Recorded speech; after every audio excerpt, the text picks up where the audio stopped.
I really hated the gatherings at the county club every few weeks. It seems like they had a million excuses to justify some sort of frivolous party so that a bunch of rich people could get together and take ego trips. My wife, Sandra, loved to go and seemed to look forward to them. Unfortunately, the last year or so she started drinking too much and sometimes ended up embarrassing herself or me. Sandra and I had been married for 24 years. We had 3 children, all in college. I met my wife when I was getting my MBA, and we seemed to hit it off from the start. Things started cooling down between us about 10 years ago, and I assumed it was natural. I would have appreciated a little more affection and a little more sex, but hated to push it. I pretty much resigned myself to the fact that the rest of my life would be less than romantic. I had a good job and made good money. In fact, it was great. Putting 3 kids through college took a big chunk out of the budget and savings, but we were still well off. Of course, Sandra didn't have to work and didn't want to. Her time was spent doing community work and social activities. My income was necessary to support that. She still looked good for her age. I think a lot of that was a result of many trips to the spa and beauty salon. I was sort of average, a little bulge around the middle and a little gray on the temples.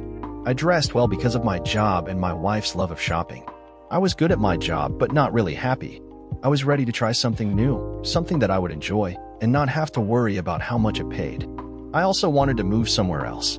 The house was way too large for the 2 of us, and I hated the cost and time involved in keeping it up. My wife would not even consider discussing such ridiculous ideas. She wanted her big house, county club, and wealthy friends. At one such gathering, I wandered around the club joining in little conversations here and there about stupid things. The night was getting old, and I was nursing my last drink for an hour or so. Sandra, on the other hand, was just getting up to steam. It appeared that she had been drinking a little more than usual, and it was showing. 8 or 10 of the local dowagers were sitting together having a cat chat as I walked up. The conversation seemed to be about sex. That was my signal to turn the other way. As I turned to exit the room, I heard my wife in a louder than normal voice. Hell, if it wasn't for Todd Mitchell, I would never have had any good sex in my lifetime. The group grew suddenly quiet. Some of the ladies had noticed me standing close by. As if clued by the lack of laughter, Sandra turned and saw me. The excess alcohol was definitely having an effect on her judgment. "Robert, I didn't know you were standing there. You were not supposed to hear that, darling." "I'm sorry, my bad." She followed that up with a few drunken giggles, like a little girl. The ladies sitting in the immediate area did not know how to react. A few of them walked away quietly, and the rest just sat without talking. Sandra was looking at me with a silly smirk on her face like she just did something mischievous. I placed my glass on a nearby table and slowly left the room and the club. I didn't go home.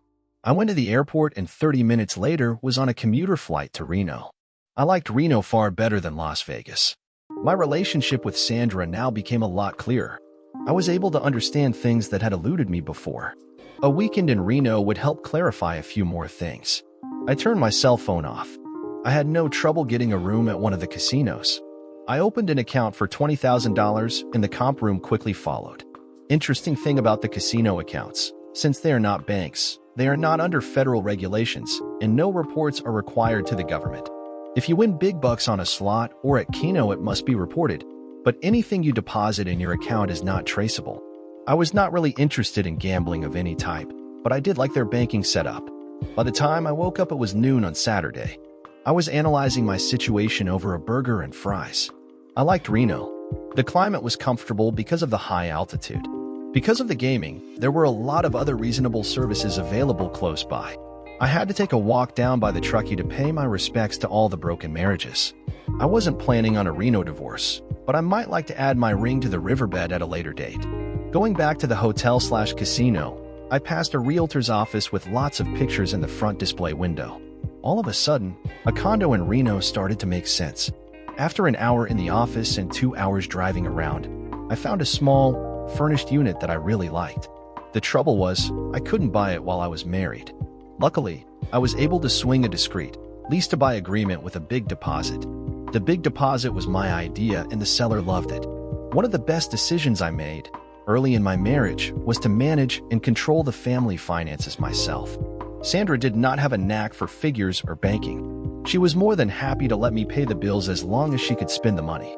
I treated myself to a beautiful sushi supper that evening. Before going to bed, I deposited another $10,000 from my Visa card into the casino fund. I hated paying the cash advance fee, but figured in this case, it was worth it. I was up bright and early the next morning and was able to catch breakfast in the casino restaurant. Eggs, bacon, hash browns, and toast hit the spot.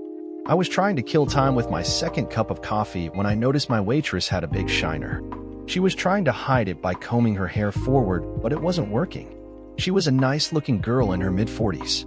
I watched her flit from table to table, doing her best to keep everyone happy. I got the feeling that this was something new to her because she was trying too hard. An experienced waitress would have been a little smoother and more confident. She seemed determined to do a good job, and I admired that. Your name tag says Donna. Is that your real name? No. My name is Dora, but Donna was the closest tag they had. Well, Dora, I will have one more cup of coffee, and I promise to leave a big tip if you tell me about the black eye. Why don't I pour you a refill and you can leave a smaller tip and I'll ignore your question? Fair enough. It was rude of me to pry.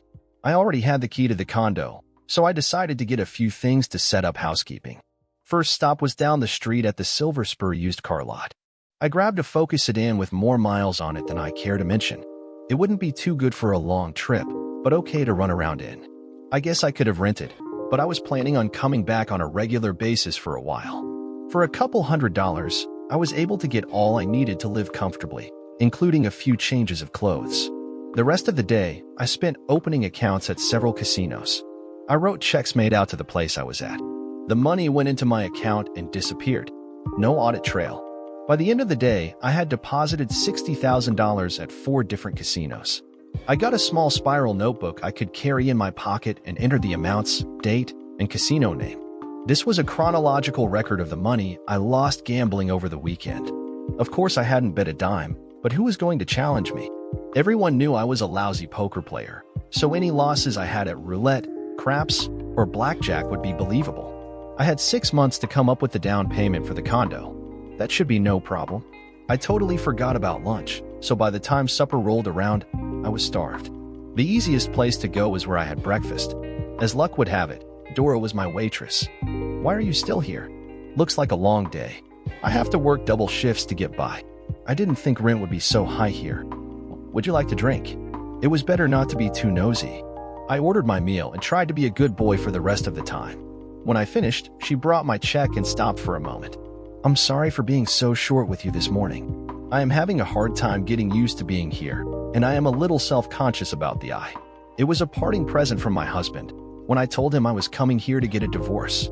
It's not the first one, but I hope it will be the last. Thanks for the nice tip at breakfast, by the way. It helps. She smiled as she walked away, but it was a sad smile. I thought about her the rest of the night. That night, I concluded that there was not much more I could do right away. I had to get home to take care of a few things before I could set up anything else here.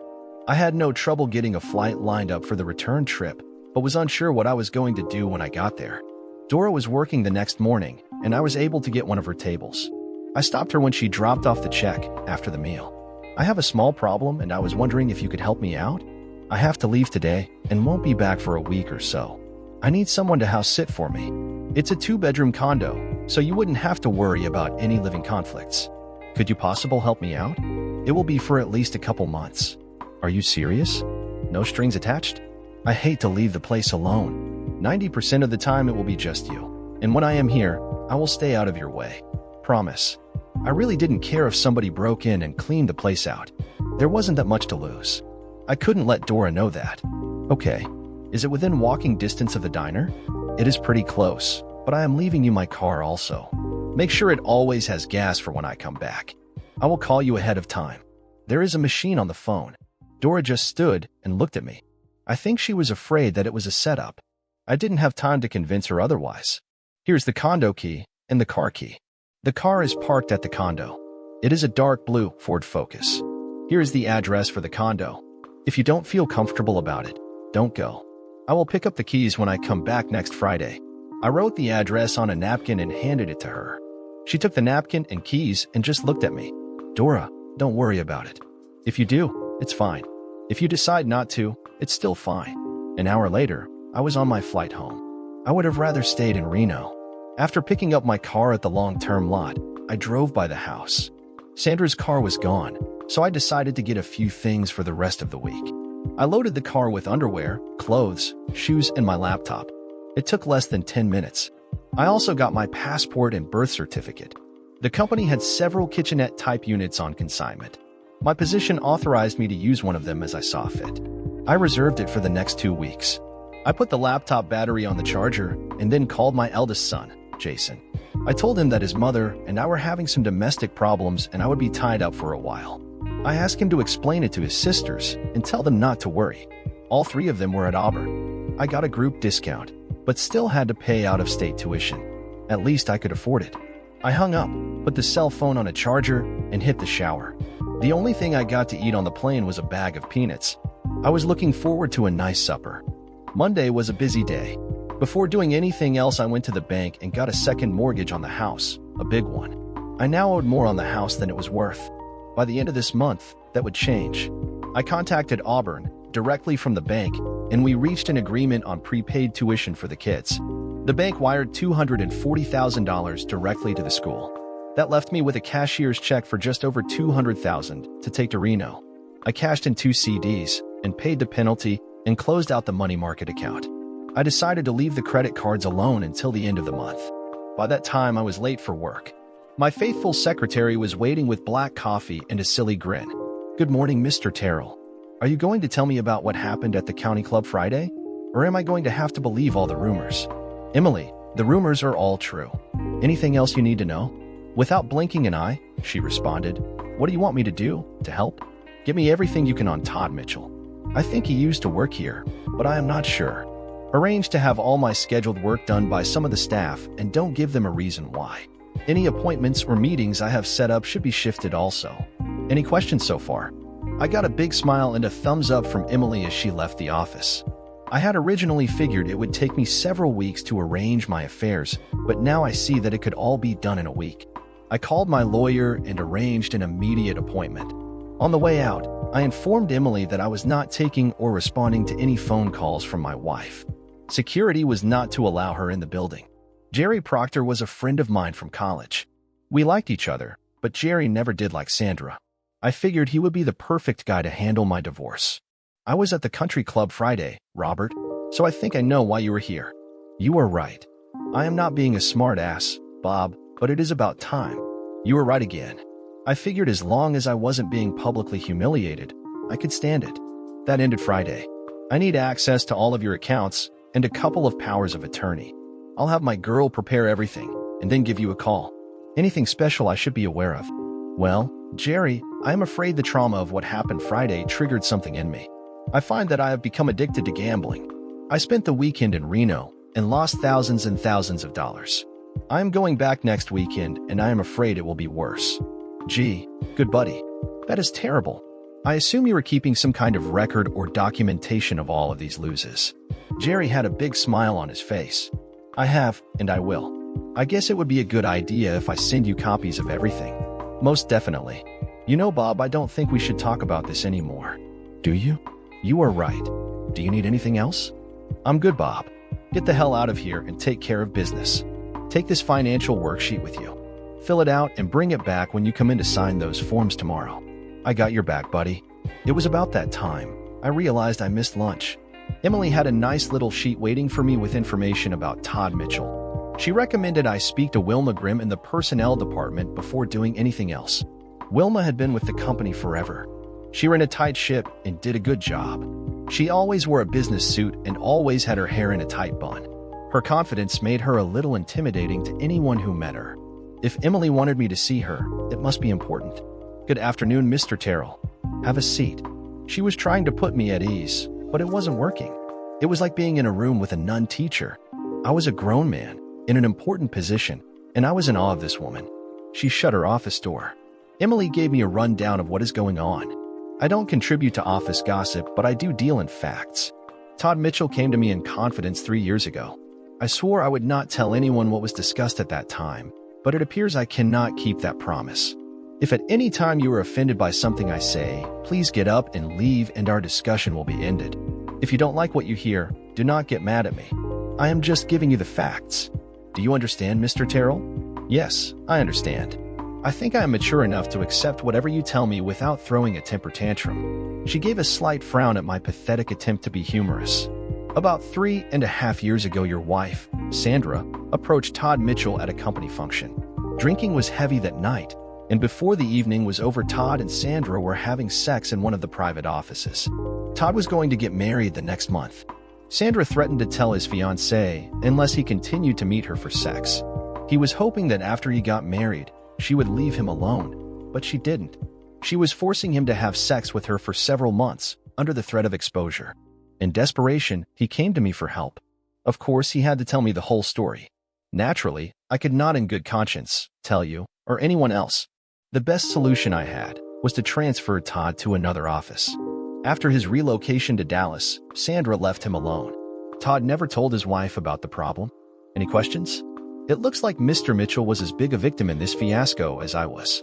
I was contemplating some type of retribution, but that seems a little foolish now. Any recommendations, Miss Grimm? Now that you know, you have the power.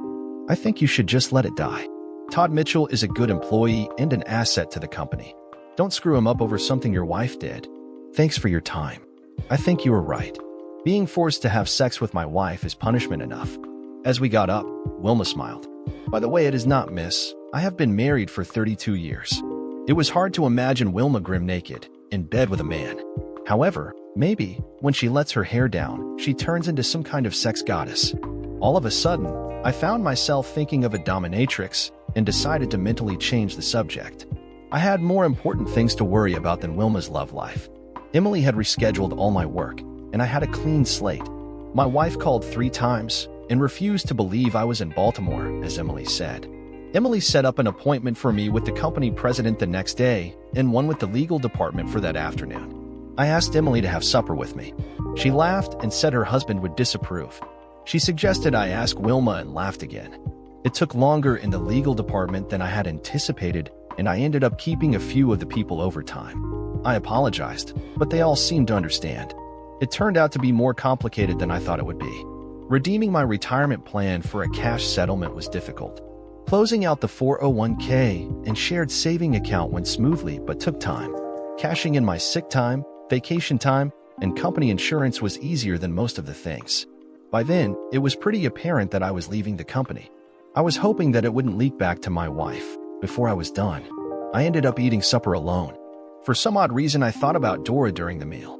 I wondered if she moved into the condo. Was she still working a double shift? Although I hardly knew her, I was anxious to get back to Reno and see her. It seemed a little juvenile, and I tried to put it out of my mind.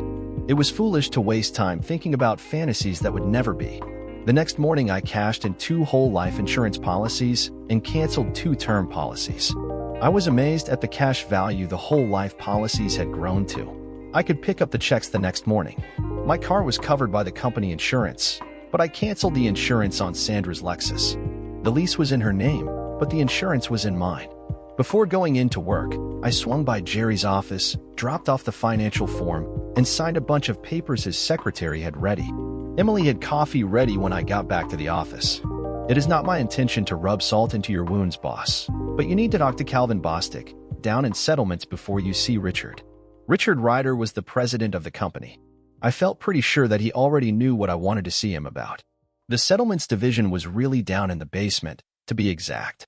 I don't know why everyone else got windows and sunlight and they got the dungeon. Calvin, Emily said you wanted to talk to me. Calvin Bostic was a quiet guy who always got his work done. He was a no-nonsense type of guy, dull but efficient. He steered me over to a private corner. I heard that things were coming to a head in your office. I am not into gossip or rumors, but I felt you needed to know something. About 6 years ago, we had a guy here in our office named Raymond Upright. He was an okay guy, married with 2 kids. He got hooked up with your wife after an office party. She kept calling him at home and here in the office. He knew he made a mistake and wanted to end it, but she wouldn't let him. She threatened to tell his wife if he tried to dump her. The dumb shit called her bluff. 2 days later, Ray's wife kicked him out. He started drinking and ended up losing his job. I don't know where he is now. Anyhow, Ray's wife threatened to tell you about your wife's affair.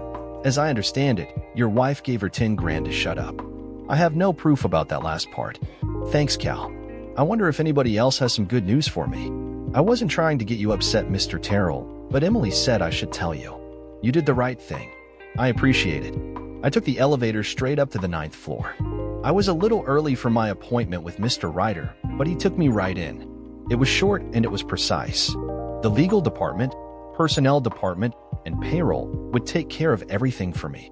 When the smoke settled, I was to call him personally from wherever I was. He gave me a card with his private cell number on the back. There were no promises, no regrets, and no bullshit. Although things were wrapped up on one hand, they were kept open on the other. I gave him a simple nod and left. I hadn't spoken a word. Emily was all smiles when I got back to the office. She handed me the usual cup of coffee. I smiled back and said, "Get me a flight to Reno for Thursday morning, with a 2-hour layover in Dallas." She made a motion with her head for me to look out the window. Sandra was down in the parking lot arguing with a security guard. She's been down there over 20 minutes. They won't let her in, and she won't leave. "What do you want to do, boss?" Looks like the guards have everything under control.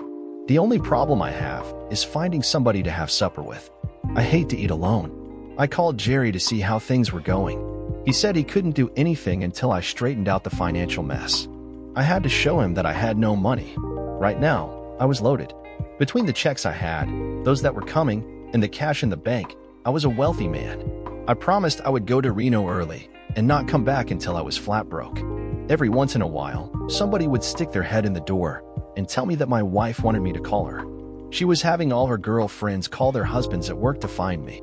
I hung around the office for a few more hours cleaning things up so that it would be easier for my replacement. Sandra was sitting on the hood of my car, waiting for me to come out. Emily smiled and handed me the keys to her Honda Civic. She said it was a good excuse to get her hubby to pick her up and take her out for dinner. "By the way, you are not going to do anything stupid in Dallas, are you?" "No, just tying up some loose ends. No vengeance, I promise."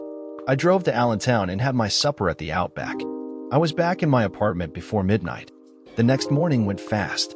I signed more papers for Jerry, closed all the bank accounts, and canceled all the credit cards.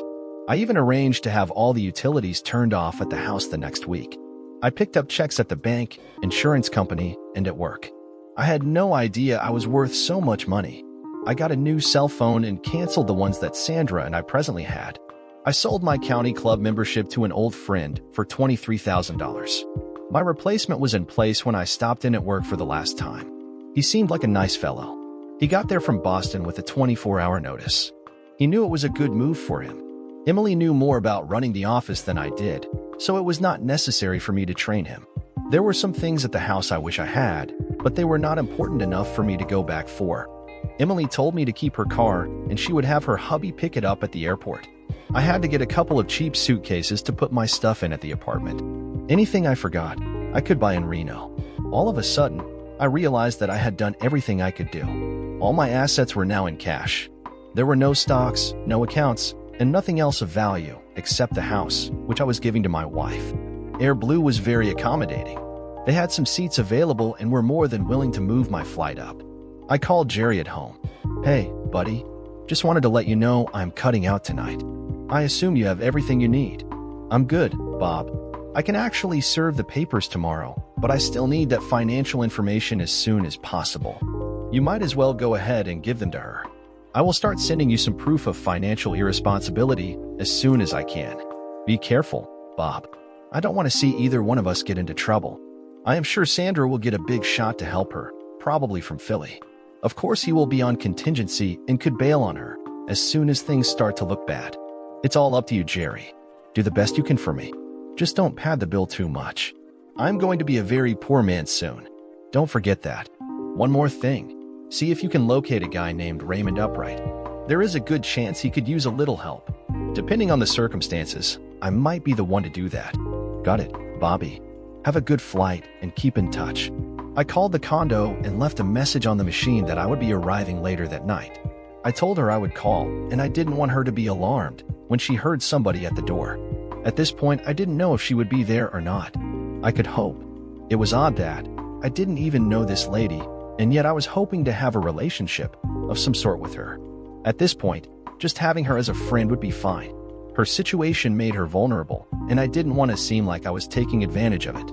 I arrived at Dallas early enough to have a comfortable breakfast. I was waiting in Todd Mitchell's office when he came in.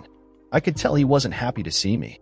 Mr. Terrell, I would like to say it is nice to see you, but I would not be telling the truth. I think we both know that. Relax, Todd. I hope you don't mind my being a little familiar. I am not here to bust your chops. I just wanted to let you know that I understand the situation you were in a while back, and that there are no hard feelings. You could have done that on the phone. I know, but it was on my way, and I felt it was worth my time to clear the air. I don't understand. Why would you want to do this? I am the one that screwed up. I should be apologizing to you for what happened. You didn't do a damn thing wrong. I was young and foolish and made a terrible mistake. To this day, I am too ashamed to even tell my wife. You were partially to blame for what happened, Todd, but I feel that most of the problem was caused by my wife. What she did created problems for you, and now for me. I am not saying that you were completely innocent, but it was not entirely your fault. I don't want you to carry around any more guilt than you have to, because my loving wife was a slut. That's very generous of you to say that. I don't know what to say or what to do in return. I reached over and handed him one of Jerry's cards. Later today, give my lawyer a call. There is a possibility that he might ask you to do something for me. It will be very discreet. He might say that he needs nothing at this time. At the most, I expect he will ask for a notarized statement confirming the affair. I promise that it will not get back to your wife. I got up, and we shook hands. It felt odd, since this was one of the men who cuckolded me, but I thought it was appropriate. Todd Mitchell was a fine man and didn't deserve to have his life compromised for one indiscretion, even though it had happened several times. An hour later, I was back on my flight to Reno. I was trying to figure out what I did wrong. I worked hard to provide my wife and children with everything they could want or need. I think I did a pretty good job. It seems that while I was making sure everyone was being taken care of, I was neglecting my wife. When faced with problems like this, we all try and determine why it happened. In my case, I usually figure out that I was somehow to blame. I can accept that, but as the circle comes round, I am forced to confront Sandra's attempts to make a cuckold out of me. That cannot be accepted or condoned. If she had been discreet, I probably would have let it all slide and forever blame myself. She wasn't discreet, and I will not blame myself. The evening ended on a high note. When I landed at Reno/Tahoe International, I was pleasantly surprised to see Dora waiting at the baggage pickup. She had on jeans and a light blue Oxford shirt. It was the first time I saw her in anything other than a uniform. It was not my intent to have her pick me up when I called. I simply wanted her to know I was arriving. Good evening, Dora. I wasn't expecting you.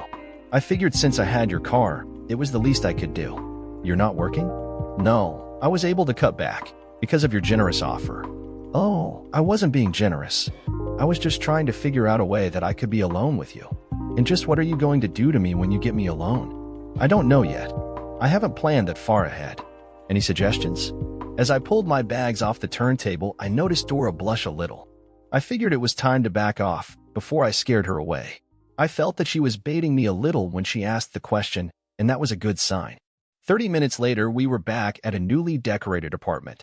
It was just little touches that didn't cost much but made a difference in the ambience of the whole place. To thank her for fixing up the apartment and picking me up at the airport, I sprung for 2 prime rib dinners. I think Dora enjoyed the wine more than the beef. How's the divorce coming? Not worth a shit. I still have 3 weeks to go before I can apply. You need 6 weeks to establish residency. From what everybody said, I thought this was going to be a piece of cake. I think I would have been better off doing this from home. Why didn't you? Dora sat for a while. She played with her food a little and then looked up. Getting away from Tony was more important than getting the divorce. The divorce is just a piece of paper. That won't protect me from any more beatings. I think I used the divorce idea just to justify coming out here. It didn't matter where I went.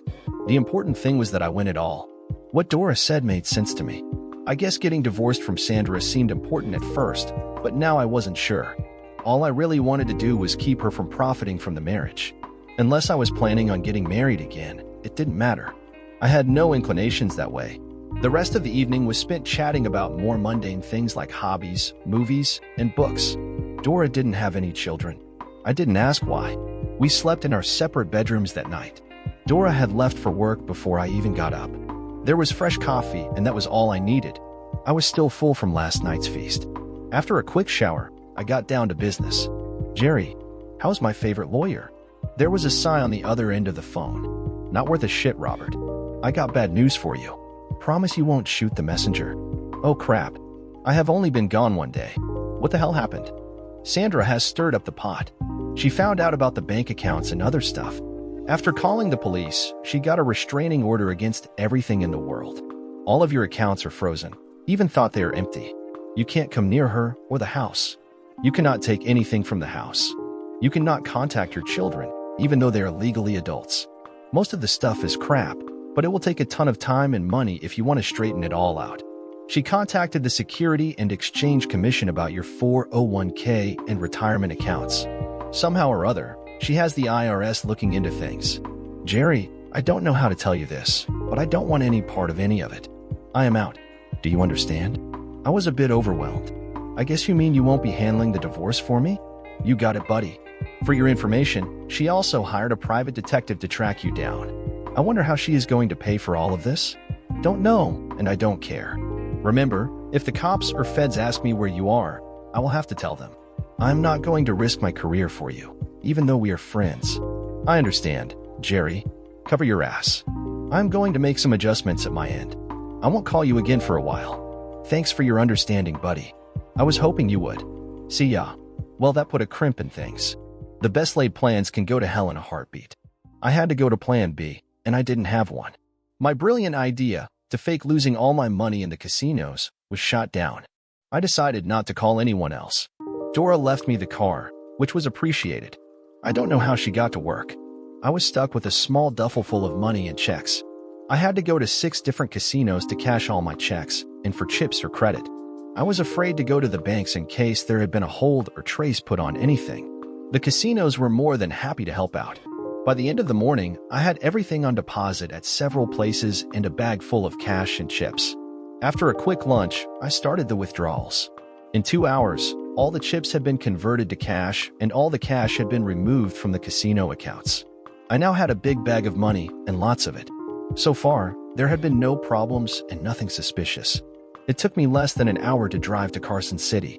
I rented a large safety deposit box at an obscure little bank and stashed everything except $5,000, which I kept for walking around money. I felt relieved now that everything was safe. I was looking forward to another long supper with Dora to celebrate. I knew something was fishy as soon as I entered the condo. Dora was trying her best to straighten things out that should not have been messed up in the first place.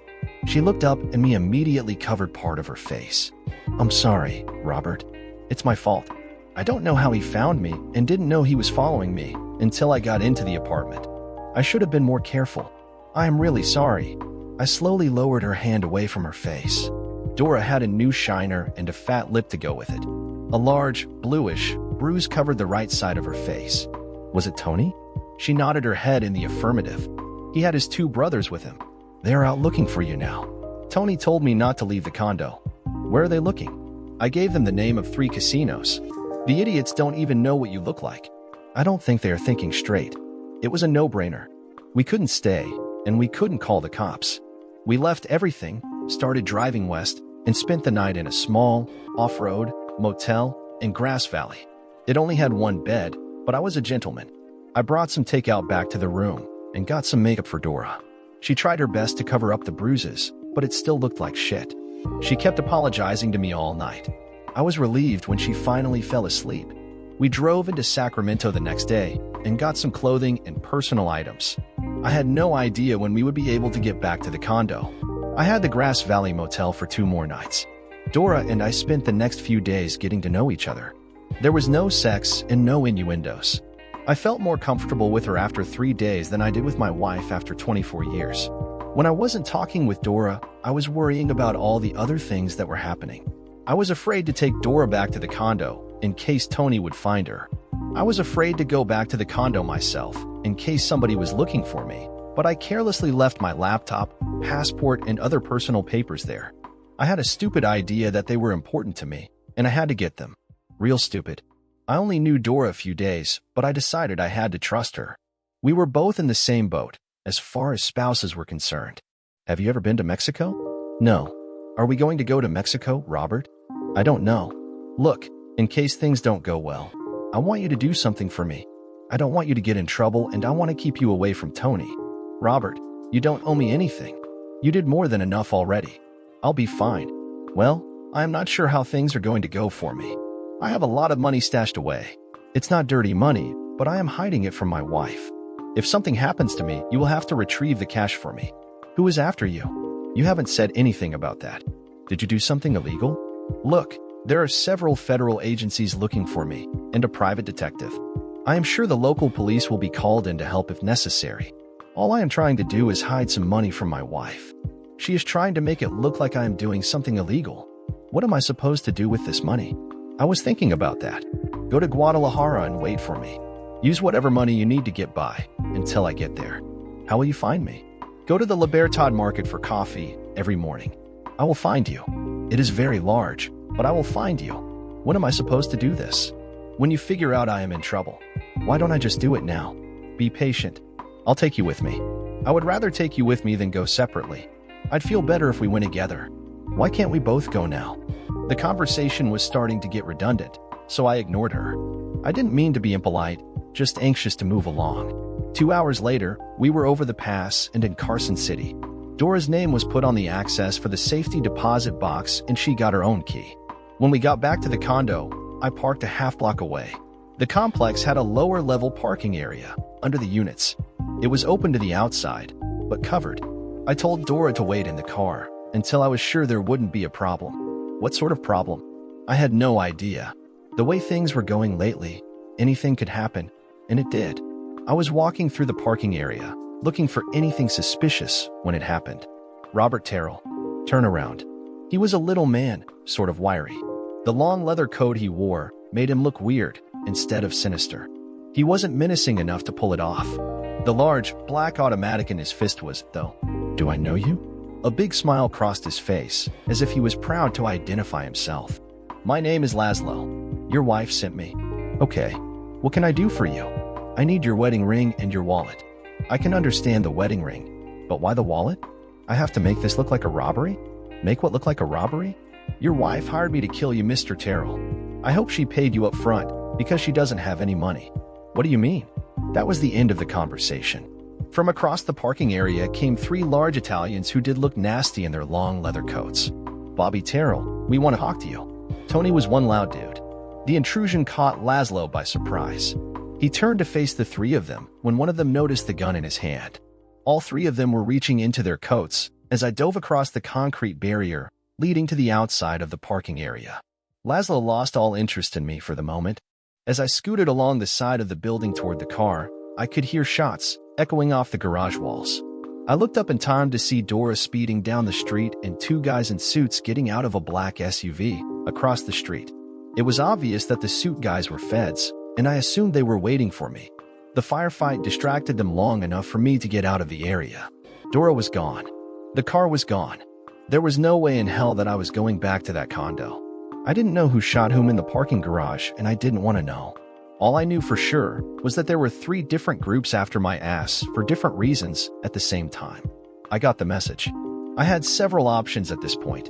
One was to catch a bus to Carson City and get my money. I decided against this idea since I was too hot. Yeah, hot. That's a good word.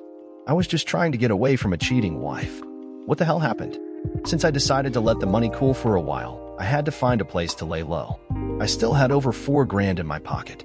That would hold me for a while. Why was my wife trying to kill me? I guess she didn't realize there was no longer any insurance money. I figured she was smarter than that. I made a big mistake. I took the bus to San Francisco.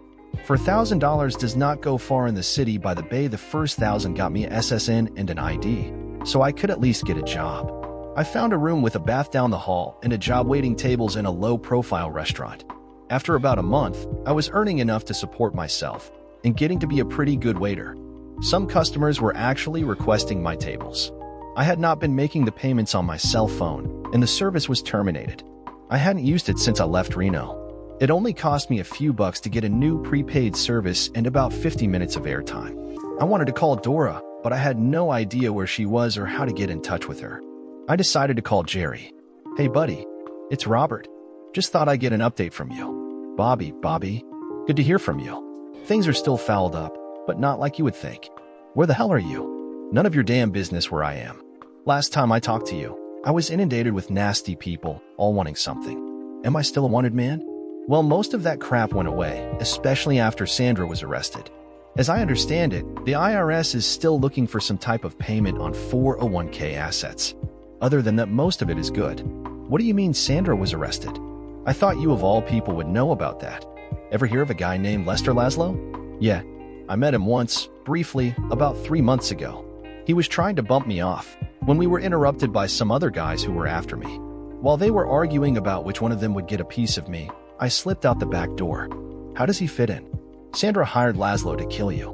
Laszlo got shot up pretty bad out in Reno and sang like a bird to the police. He claimed Sandra was going to stiff him on a $10,000 contract, so he ratted her out. Believe it or not, the cops bought it and brought her up on charges. She can't make bail, so she is waiting out her trial date in the clink. Jerry, I would love to help her out if it wasn't for the fact that she tried to have me killed. I think that her parents should be able to help her with bail, but I sure as hell won't. Let me see what I can do, Bobby. Nobody seems to be that interested in you at the present time. Do you want me to start the divorce again? I think we have pretty good grounds this time. Might as well. A divorce would be nice, but I don't care one way or the other anymore. I guess it would make things cleaner. I kept all the other paperwork. I think I can still use most of it. Oh yeah, forgot to tell you. Your kids all came home when Sandra got in trouble. They were concerned at first, but lost interest fast when the facts came out. They want you to call them and let them know you are okay. I'll get in touch with them as soon as I can. How did your money laundering scheme work out? Not worth a damn. I lost control and lost contact. I'll try and check on it next week. Jerry, sometimes the best damn plans in the world are just not good enough. Okay, keep in touch, buddy. One more thing, Jerry. Did Sandra ever say why she wanted me dead? Not that I know of. I assumed it was for the insurance that she didn't know you canceled. I checked in with the kids and everything was fine. They felt better after they found out the tuition had been prepaid. They wanted to know what happened between Sonda and I, but I couldn't bring myself to tell them. Some things would have to wait. I borrowed a car and drove up to Carson City. The safety deposit box was empty. At least she could have left a note. I couldn't really complain because I gave her the key and access to the box. Did she go to Guadalajara or did she find a place where I couldn't find her? There was only one way to find out. There were several small travel agencies in my San Francisco neighborhood. Most of them specialized in group tours for compatible people, which I didn't quite fit into. I finally found a tour to my favorite Mexican city with a last-minute cancellation that I could qualify for. It was the first time in my life that I had to scrape together enough money for something. The trip wasn't that expensive, I just didn't have a lot of money. I felt comfortable because a few of the guys on the trip worked at the restaurant with me. Most of them had signed up for the side trips, but I had other plans. The first 2 days turned out to be a big disappointment. The Libertad market was bigger than I had imagined. I see now that it was a poor choice on my part. I hated to think that maybe Dora had decided to take my money and go someplace a little more exotic. Maybe she was in Bangkok or Tahiti. Lord knows there was enough money in that safety deposit box to live just about any place she wanted to. I didn't know if I should sit and wait for her to walk by, or if I should walk around and look for her. I ended up doing both. By the third day, it was getting dull. It's about time, Robert.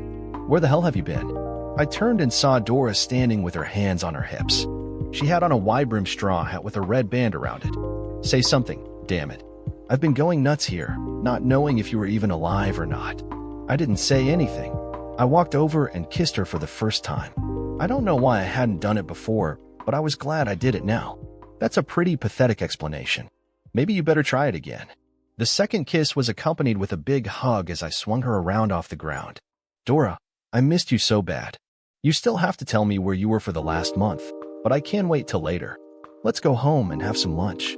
We walked through the market, hand in hand. I felt happy and content for the first time in a while. Robert, don't get mad at me, but I spent some of your money.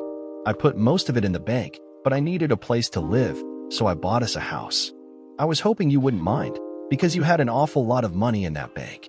It was a beautiful hacienda in a beautiful city, and I was with a wonderful woman. I like it when a plan comes together. Sandra's parents were able to raise her bail money and pay for her lawyers. Jerry had no trouble getting her signature on the divorce papers. She ended up getting 5 to 8 years for trying to have me killed. Never did find out why. Todd Mitchell gave Jerry a deposition, but Jerry never had to use it. Jerry was able to find Ray upright. He was sober, but not doing well. When Jerry asked him what he could do to help, Ray said he would like to have a hot dog pushcart. I got to feel better for $2,400. I settled my beef with the IRS for $4,000. Laszlo in jail in Nevada with Dora's husband and brothers. We don't know how long they will be there. I was now free to return home. My old job, with a promotion, was waiting for me. The law was no longer looking for me. As soon as Dora's Mexican divorce is final, we plan to get married. The kids will be coming down for the wedding during spring break. The house in Guadalajara is beautiful, but we are pretty certain we will not stay there full time. Dora wants to keep it as a vacation home. Emily is anxious for me to return to work, especially at the new position. It is a promotion for both of us. Dora is willing to go anywhere, as long as we stay together. She wants me to take her to meet Sandra. That should be interesting. My plans did not work out as I expected, but who am I to complain? Dear listener, if you have reached this far, please click on the subscribe button. It will be a great help.